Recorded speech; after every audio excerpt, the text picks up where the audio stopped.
We lost everything because of Castro. We came to this country with $5 in our pocket and we have to start all over again. I was a pretty good swimmer. I left 85 medals behind and, of course, never saw them again. Without a penny in his pocket.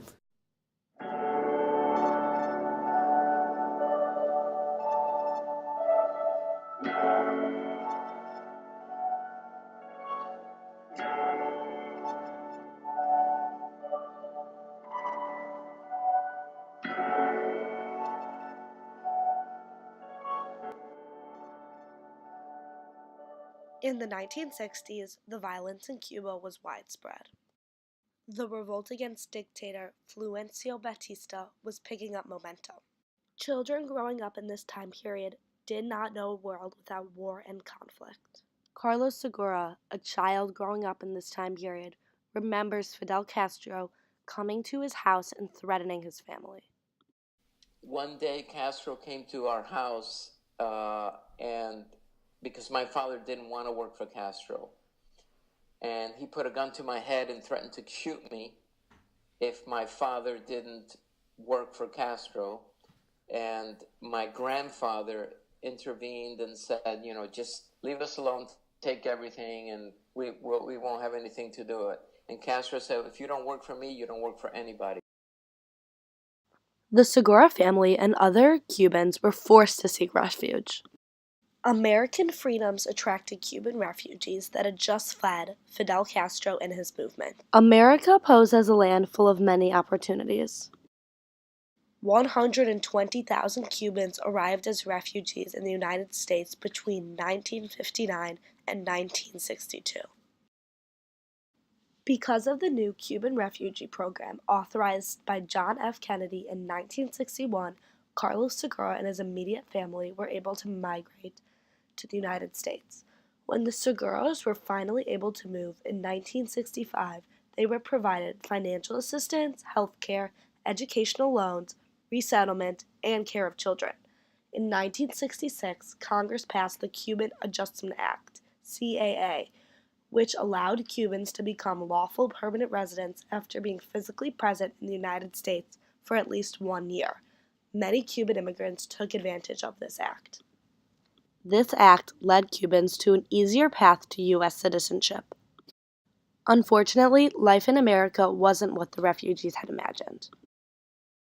Isolation, poverty, and illnesses plagued many Cuban refugee families. Carlos Segura remembers how the land of opportunities wasn't all opportunities. We were like 15 people in a one-bedroom apartment. We used to sleep on the floor like sardines. We didn't even have beds. Because of their connection with communism, Cuban Americans kept defending free enterprise. After living in America for years, many of the Cuban refugees lost hope of the fall of Castro and finally going home. They were able to fully assimilate into the United States. Cuban Americans are now found all over America. The Cuban political refugees that fled Fidel Castro in the 1960s were motivated to make the most of their situation. They made a new home in the United States. Currently, Cubans have in fact succeeded economically far more than any other Hispanic group. In 1980, a census conducted in Cook County showed that 71% of Cuban families earned $15,000 or more, and 17% of employed Cubans worked as managers or professionals. Carlos Segura is among many of the successful Cuban refugees that immigrated during the 1960s. Carlos Segura has risen to the top of his field.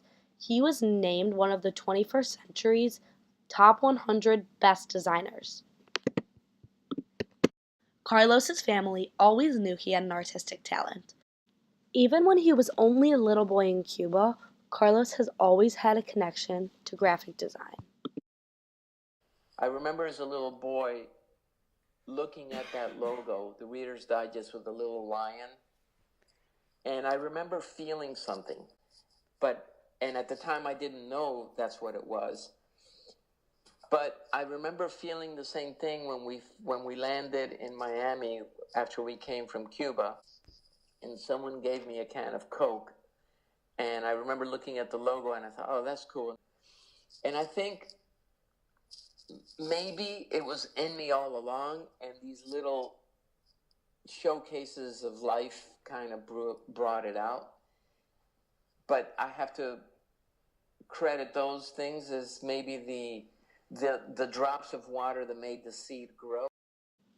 If he had not come to America, Carlos would have never been given the opportunity to achieve success. When asked if his Cuban roots have any impact on his artwork now, he always answers no. I don't think of myself as a Cuban, I think of myself as a human. Mm-hmm. And so everything good that has ever happened to me happened here, so I have a connection to here. Other Cuban immigrants that have immigrated during the 1960s have chased opportunities and continue to work hard for what they have. Ralph de la Vega, another example, immigrated from Cuba with his family. He is now the CEO of AT&T Business Solutions and AT&T International. Ralph de la Vega continues to thank America for the opportunities that he was given. Behind. We today look back on this country and maybe it has its flaws, but there's not a greater country than the U.S.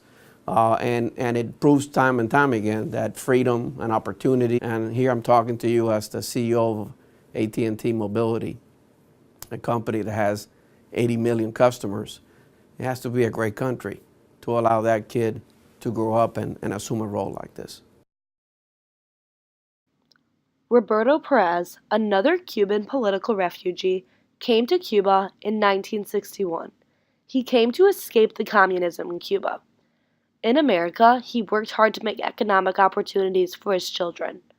America allowed Cuban refugees to take risks and find opportunities that could have never been dreamed of in communist Cuba. Roberto Perez remembers the sacrifices he made to be in free America. He says, I needed the money to bring my family up from Cuba. I slept in a closet. I lost 27 pounds. His family is now successful and living a comfortable, happy life. Roberto Perez is one of thousands of Cuban refugees that have found success in America. The life that these Cuban refugees have built was worth the blood, sweat, and tears. Although Cuban immigrants in the 1960s fled Castro and communism for the freedoms of the United States, they stayed in America for the economic opportunities. Political refugees in the 1960s found life, liberty, and pursued happiness in America. To this day, Cuban immigrants, just like Carlos Segura, Ralph de la Vega, Senor Lopez, and Sylvia Wilhelm, found success in America.